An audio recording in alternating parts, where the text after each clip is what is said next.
Hey guys, today I'll be showing you how to make the cross efficiently, but also focus on how to make it quickly. This means that sometimes we'll be doing things that make it faster, but it won't necessarily save moves. Now, before we get into this, I have two videos about how to make the cross more efficiently. The first video covers more basic tips like holding the cross on the bottom and ignoring the centers when you create the cross. And the second one has more specific concepts such as making two pieces at once or the replacement technique. I highly recommend watching those videos before this video today so that you can try to apply those concepts before you see what I would do.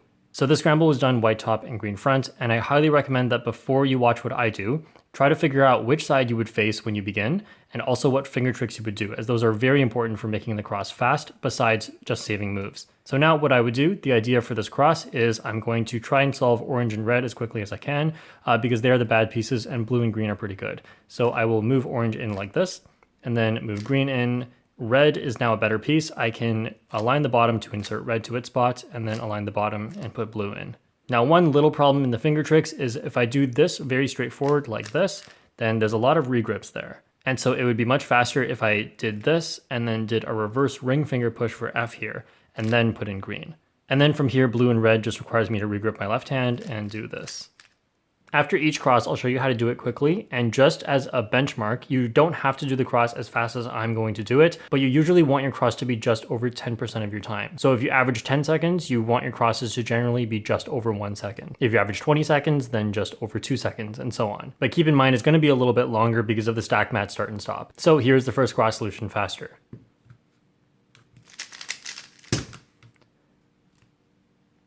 Now, scramble 2, try to think of what you would do before I actually do it. But here, what I would do is I would insert red next to blue first, and then I would move orange over and use that to carry green in. And I would face red to do all of this again so that I don't have to use B moves. Actually, that was my first thought, to do red and then orange green, but there is a slight optimization you can do, and that is instead to do orange green first and do red last. So here's the first cross solution I showed. And here's the second one. So as it turns out, the second one is a lot better than the first one. And the reason for that is because of what move it begins with. If you're serious about competition, then this is something you should think about because it definitely applies to when you use a stack mat timer. So the first solution began with L2 and the second solution began with U prime. Now U prime is a much easier move to begin with when picking the cube off of the table versus L2 because with L2, when you have the cube on the table, one of your fingers has to slip underneath the cube, which requires you to pick it up with one hand and then put it on with the other hand before doing any moves. Versus with U prime, you can just do it right away. The best moves to begin your cross with are either U moves or D moves, and R moves and L moves are okay, but R2 and L2 are not quite as good, and you always do not want to start with F or B moves because that guarantees you'll have to put one of your hands underneath the cube. Now scramble 3, again I recommend trying this before you see what I would do, but here what I would do is notice that green and red are pretty bad, but they are next to each other in the correct order, and when they're like that, you can insert them together like this. But I'm not going to do that just yet because that does turn orange into a bad piece. Since these are the only two in the bottom layer, I can turn the bottom any way I want before I do what I'm about to do.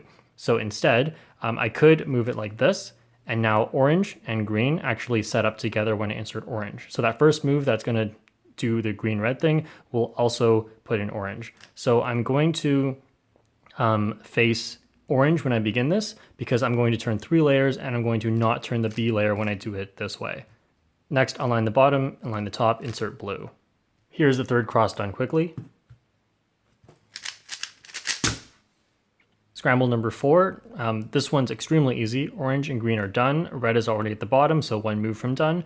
And putting in these two do not affect putting in blue. So really, it's just about how I'm going to pick to start this in terms of finger tricks. And here I see 2 great ways of doing it. One way involves a B move, but it's not so bad. So if I start with the red front, I can do D, and then since my left hand is doing D, during that time my right hand can just go into here and do B prime to insert orange, and then green and blue.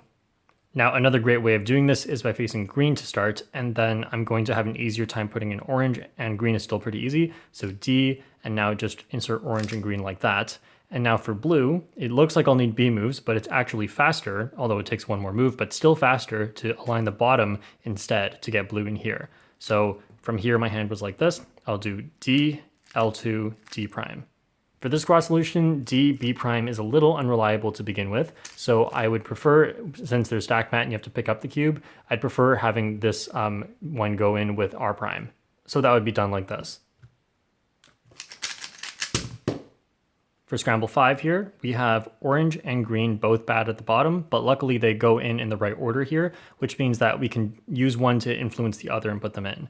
Now I do notice that if I were to go this way, then I end up with blue and red here, which is pretty good because then I can insert blue and red together that way. But it's actually better if I go the other direction. I can put orange and green in like that, and then I get red and blue here, which is just 2 more moves. As it turns out for the scramble, you'll have to do B moves no matter what. And the way to minimize the bad effect of B moves is to make sure that you aren't regripping just to do a B move like that. For example, if I do B, that's not very good, but if I do RB, that's pretty good because my hand already happened to be in the right spot for that. And also if I do R prime B or R prime B prime, then that's also pretty good because my ring finger is in the right spot to do it. So can you find a way to do that cross solution? There are 2 ways you could face where that B move is not much of a hindrance. Now, if we face red instead, then the B move looks pretty good. So we just have to do it like this.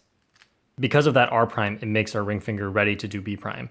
And then now we can just do these 2.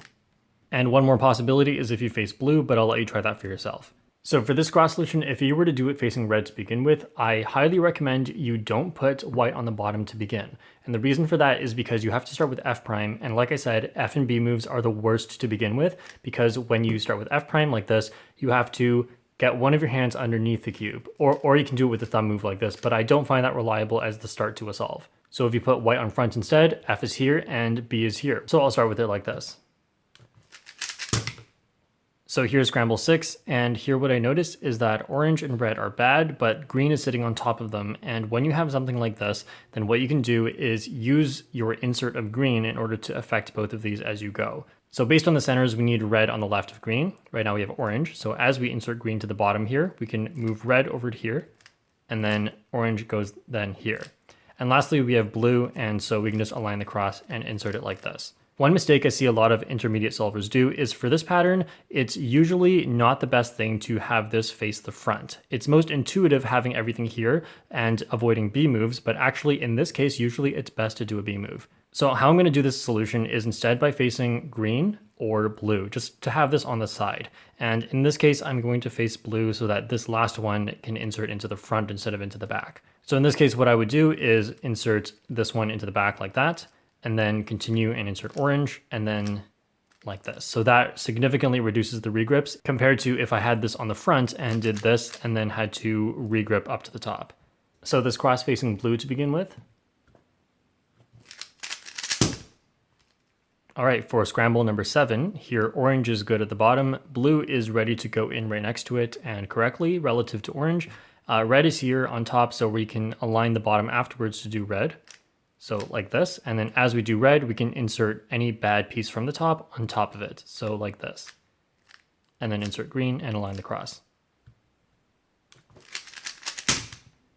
Okay, scramble 8, and this one's actually a bit tricky because we have 3 bad pieces here, and orange and blue or green and blue as a pair don't go well together, because if I were to do orange and blue together like that, you do end up in the wrong positions. My first thought was red and green go well together, because if I do this and set them up with each other, but I end up with orange and blue being in really bad spots. And there is also putting blue on top of red to get green as a good piece, but again, there's not a great way to do this. The last thing I thought of for this cross is by doing red and blue a different way, which is like this. And again, that sets up green to be pretty nice. And in this case, it's actually good because green will push in orange by itself. So we just align the cross, insert green, and insert orange like that. And I had to face blue while doing that because the first 3 moves don't really work while facing any other side.